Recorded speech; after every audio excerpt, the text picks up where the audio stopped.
With Dave Wyman, Michael Bumpus, Stacy Rost, and right now Seahawks wide receiver Tyler Lockett. Tyler, you guys are 3-0 to start the season, one of just 5 teams in the NFL to do so. How's it feel being undefeated right now? I mean, obviously it feels great. I think we've been doing a great job just being able to win the battles, especially when we've been tested most throughout the adversities of some of those early games. But I think, a lot of it was jitters. A lot of it was just some mistakes that we could be able to fix and clean up at practice. But it's always great when you're undefeated. Yeah, it seemed like there's been some disaster that strikes, and you guys handle it really well. Right. I mean, especially in the Denver game. I mean, I've been kind of watching Gino through my binoculars. When he calls everybody together, he's not screaming and yelling and panicking. It's very, very calm. Yeah, I think, the biggest thing is we understand that things are going to happen, and it's just kind of a part of the game of football. And so we just got to be able to make sure that we stick together, just make sure that we continue to, build each other up. And we know that each other can do the job. That's why we believe and trust that each person out there can be able to help us win games. I think sometimes we just got to be able to focus on one play at a time, and not being able to focus on the entire drive, but just being able to focus on that first down, and then the second down, and then the third down, and then eventually we'll start getting things moving. Man, one of the reasons why I love doing what I do is that it keeps me in the game. I watch film like I'm playing, like I'm really about to play this weekend, right? Taking notes. Yeah, I'm legit taking notes, scouting reports and all that stuff. And, you've been in the game so long, man. How was your prep change or at all? Well, I mean, I think for me it's just you start to educate yourself more a little bit with taking care of your body. Just finding ways to be able to make sure that you can still play at a high level on the field. So obviously, I go in the treatment room a lot more, do acupuncture, do cupping, different things, let alone even the hot tub and cold tubs, sometimes the pool or Epsom salts, finding ways just to be able to play at a high level. And so for me, it's more so taking care of your body because, as you get older, you got to be able to make sure that you can still be able to play at that same level. Otherwise, people are going to try to get you out of there. So, right. I try to focus at doing that. If someone said, hey, explain Ryan Grubb as an offensive coordinator to me, or explain this offense to me, what would you say?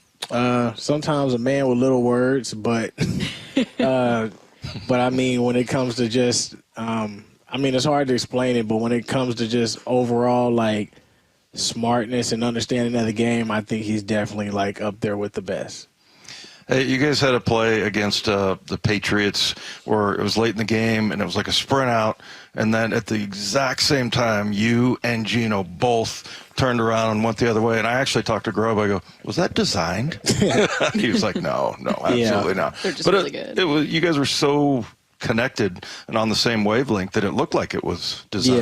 Yeah. Talk about that connection with Gino that you've built. I think a lot of it is just being able to be reactive to what's going on. Obviously, I understand what we were trying to get across when we ran that play, and you understand what the defenses were running. We ran that play before early on in the game, so when they see it, they're immediately sprinting over there. My guy who was guarding me, obviously, you want to kind of stay a step behind a little bit as you're running all the way across. He beats me to my spot. Then all of a sudden, I see Gino kind of gather his feet, and immediately you turn it into scramble drill because there's some routes where you have to keep going because you get other people open. But there's other routes where sometimes it's only 1 and 2 as an option, and if those aren't open, then you kind of got to be able to run and get open, kind of like back to playground football. Yeah. We've watched you do your thing for a minute, man. Came in as a kick return specialist. Someone put a highlight tape on you the other day. You were breaking down some route back in the day, and I go, man, it's crazy watching you at K-State and see where you are now and just how your role has changed over the years. How's your role changed, in the last 5 years on the squad? I think it changed a little bit more because, as I kind of got away from doing the returns, they wanted me to focus more on receiver, and obviously, there's a difference when you're playing on the outside than sometimes when they have you in the slot. So you got to be able to understand and see the game a lot different because the releases outside don't work the same in the slot and vice versa. And the people that you're going against are a lot different, and the way that they guard is different whenever they're in the slot too. So I think for me, it's just being able to have a deeper level understanding of each DB, the coverages that they play, and understanding where I'm going to be at and who's going to be around when I catch the ball. I think sometimes people give compliments to people and they mean it to say a nice thing, but it like accidentally hurts our feelings. Like, have you ever, you know what I mean? Like someone will be like, oh, you look like this person. You'll be like, no, I don't. Like, do you ever, I constantly hear, oh my God, Tyler Lockett, one of the most underrated receivers in the NFL. And I agree. Sometimes I'll be like, you're right.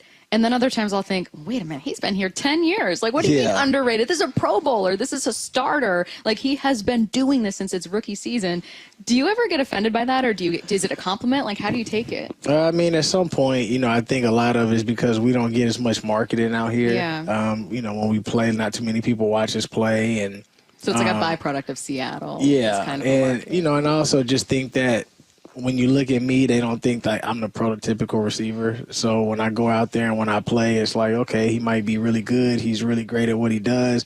But you never want to put him in the conversations because there's other people that can jump high or that can run fast or that can be able to, like, make specific cuts where, you know, okay, he's a route runner. You can tell by how he sets people up. He's really creative. And I just always looked at myself as a football player. You know what I mean? Like, I just do what I'm told. And I go out there and I play the game the way that I've always played it. And sometimes it doesn't categorize me as a receiver or this, you know. So I think being a football player, obviously, I think that's helped me a lot in my game rather than just being a receiver. It's like being able to do the return games and all that stuff as well. But people just don't categorize me in that category. And at some point, you just get used to it. Yeah. It's worked out okay for you, Tyler. Yeah, Yeah. I'm going to say Worked out good, underrated, but it's going to finish as like one of the best this franchise has seen. You were talking about Ryan. You said Ryan Grubb's a man of few words. Yeah. And kind of like the head coach, too, right? I mean, Right. that communication, and I mean, that's really the best way, right? The fewest words possible is how you want to take instruction, right? Is that something you've noticed with both of those guys? I mean, I think they talk more in different settings than maybe, you know, outside, whether it's to the media and stuff like that. But I mean, once you really get to know them, like, they're really great people. They care about a lot of different things. Like, you know, I've told people, like, me and Mike, we'll talk about movies at times because he's really into war movies and stuff. And really? Yeah, like, once you really get a chance to be able to meet the coaches and actually talk to them and get to know them outside of football, like, you find there's a lot of things that y'all, you know, kind of like when it comes to some of the things just outside. So it's actually pretty cool. Like, there's some coaches who like to do real estate, and so I get to talk to them about that a little bit. And so I think sometimes you get so caught up in football that you never really get to know the person outside of the position. And so it's kind of cool when you do. Yeah. You made a catch on, I believe it was third down going towards the Hawks' nest, and the ball's behind you, kind of rolled your body up and caught it like that. And I'm looking at the Dolphins sideline, and they're complaining, oh, he's pushing. And I go, man, he's a vet in the game. You probably got tricks up your sleeve. I don't know if you want to snitch on yourself right now, but is there something that you do that's kind of frowned upon? Like, because when I used to grab at jerseys all the time, just get them off their spot. Is there something that you do to kind of get that extra separation?